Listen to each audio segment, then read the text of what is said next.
Hey, beautiful souls. Have you ever felt drained, resentful, or invisible in your relationships? Do you find yourself constantly putting other people's needs before your own? Maybe you're always showing up, always supporting, and always sacrificing, but you rarely get that same energy in return. If this sounds familiar, you might be an overgiver, and this video is for you.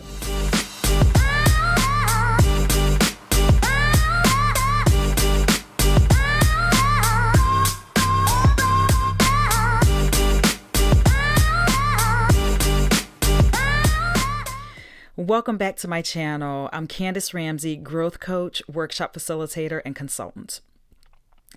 Today, we're diving into a deeply personal topic that I think many of you struggle with. It's the art of finding a healthy balance between giving and receiving in relationships. Whether you're a natural caregiver or somebody who has been conditioned to overgive, this video is intended to help you create more harmonious relationships while still honoring your own needs, helping you to feel truly valued and appreciated. And you deserve it, my friends. So let me tell you, I know this struggle personally.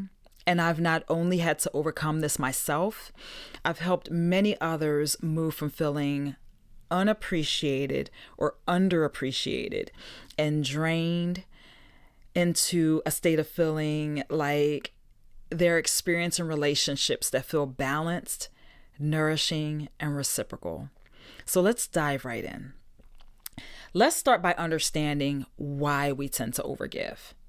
While overgiving can come from beautiful qualities, those of being a natural nurturer and our innate desire to create harmony, at its core, overgiving most often is a deeply ingrained and limiting belief that our worth is tied to what we do for others. So some examples of these beliefs include being selfless is a virtue, or the belief that if you don't give enough, people are going to walk away.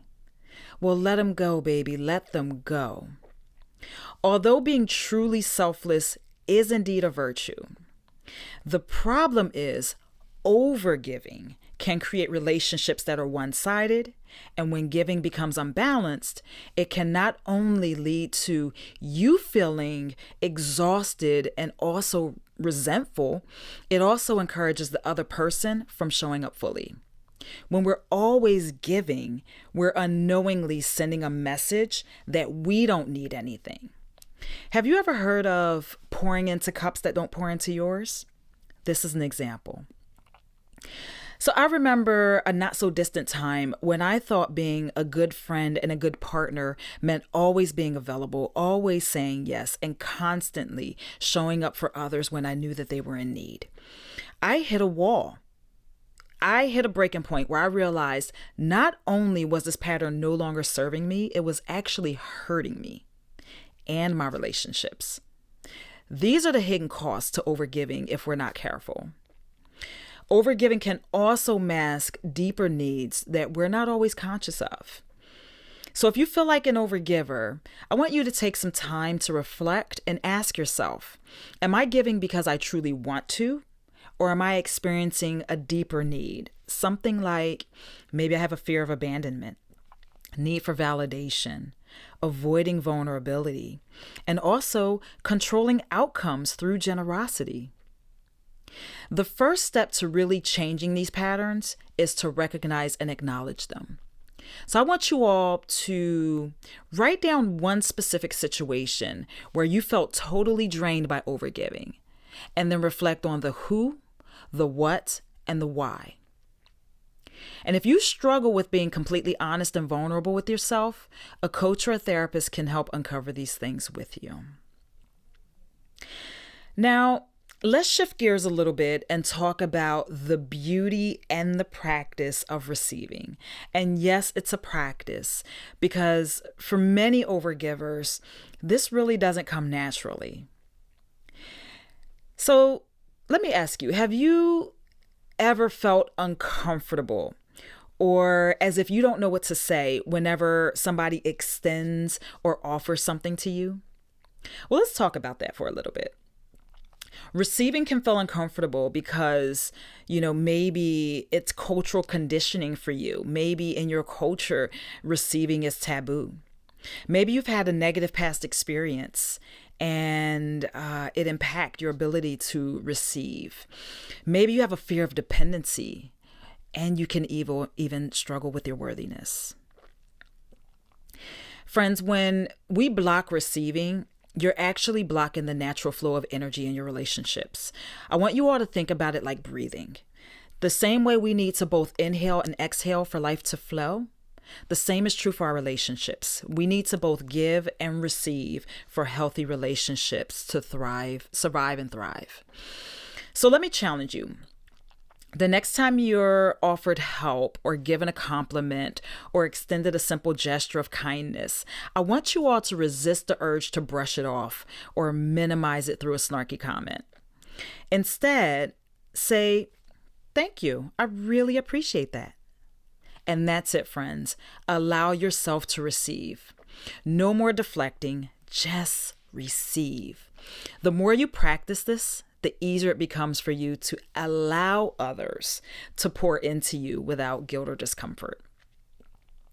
And now the third piece is to set new boundaries and expectations in your relationships. And that doesn't mean giving less. It simply means creating the space for others to show up for you. Now, this might feel uncomfortable at first, but here's the truth. The people who truly value you, they will rise up to meet you. And for those who don't, you heard what I said earlier, let them go.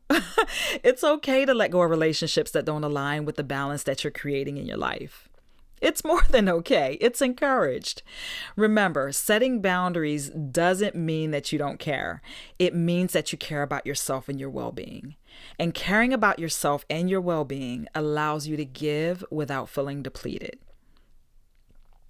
So here's a review of the practical steps that I want you to take away today and start to use.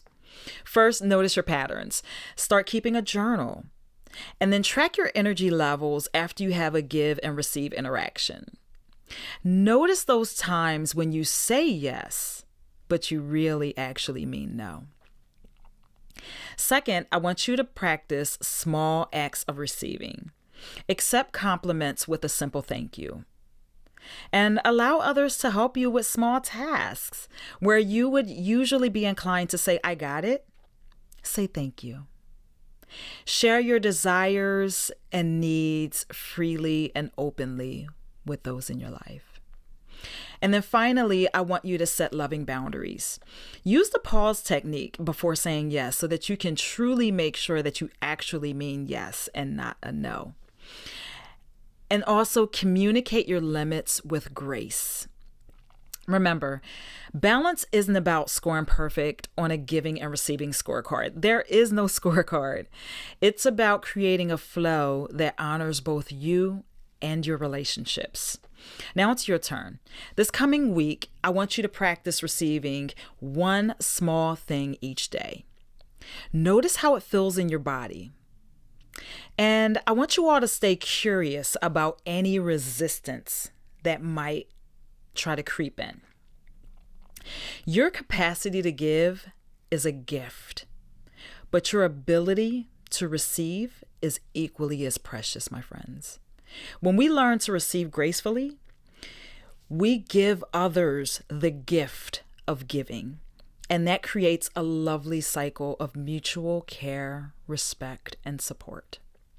And in the spirit of mutual care and support, I want you all to share your thoughts in the comments and let's support each other in creating healthier and more balanced relationships. Don't forget, if this resonated with you, give this video a like and share it with somebody who might need to hear this message today.